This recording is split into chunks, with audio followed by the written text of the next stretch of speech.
I am gay. Don't cheer, don't cheer. No, please don't. I hate being gay.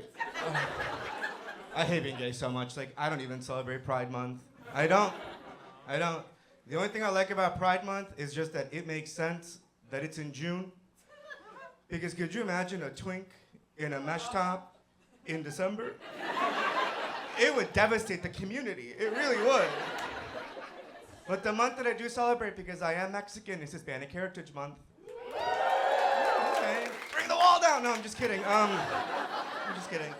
No, but I think that month also makes a lot of sense, right? Because it starts sometime in September and ends sometime in October. Because my people just generally have a hard time with borders.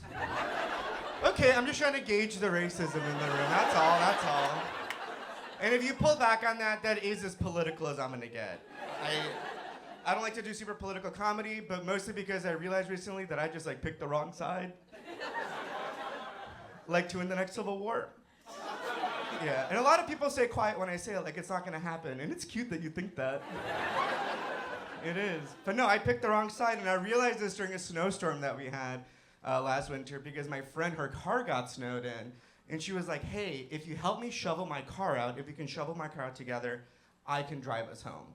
And while we were doing this, a guy in a really big truck, a really big masculine truck, and I knew that it was masculine because it had the nuts on it. He pulls over and he goes, hey, I could just pull you guys out. And I was like, whoa. Very into it. Like they are, like conservatives are just so practical. Like even the conservative agenda is practical, right? It's just walls and guns. And for a war, I mean, you're halfway there. But the liberal agenda just always feels so much more like, what if you let the boys kiss sometimes? That's the hill. That's the hill we're gonna die on. And I'm not anti-gay marriage or whatever. I don't know why I would advocate so strongly for something that straight people constantly complain about. Because all my dude coworkers, right, they're always like, yeah, fucking hate it when my wife talks. So no, I don't want to advocate for marriage, okay? I don't. And I just wish we could all care about things that mattered more, like if the roads worked.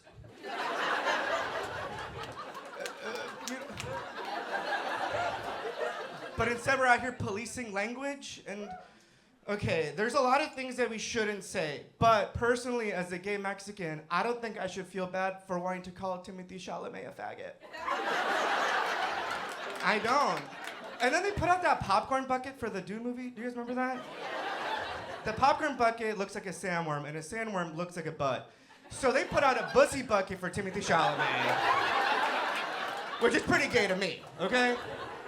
And a lot of my really woke friends are like, hey, you shouldn't talk like that. That's internalized homophobia.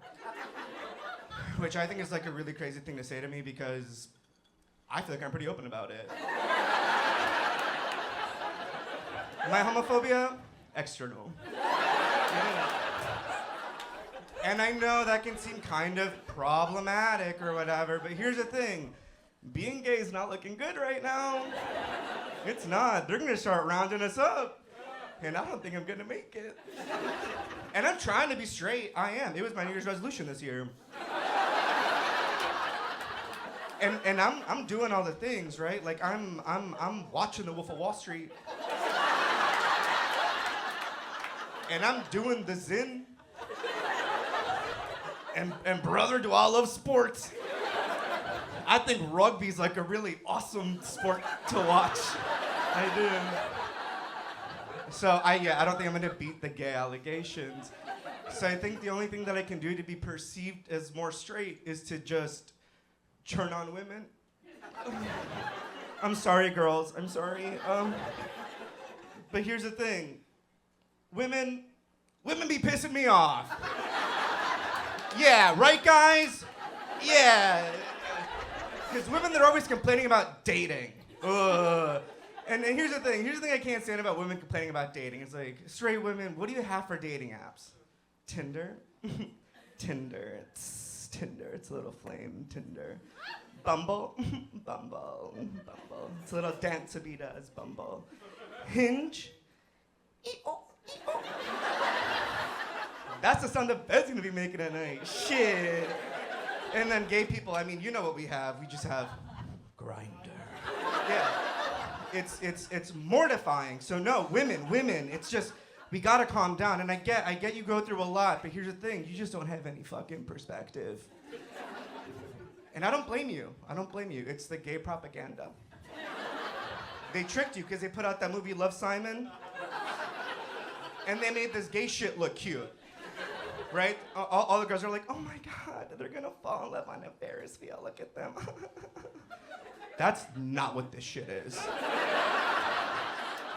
Because gay culture really is you getting an anonymous message on Grindr at 3 in the morning of just a hole.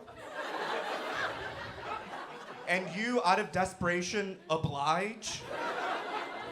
Next thing you know, you're 3 months deep in a man, and he decides to tell you that he's thinking of divorcing his wife for you. A wife you didn't know about. And you don't know what to think because you were up late the night before studying for your algebra exam. Yeah, a lot of, yeah. I know, I feel the tension. But here's the thing. In that story, the victim was also the top. And that's honestly a story that HBO's not willing to tell. And that's a line that A24 is not willing to cross. All right, my name is Avila. Thank you guys so much.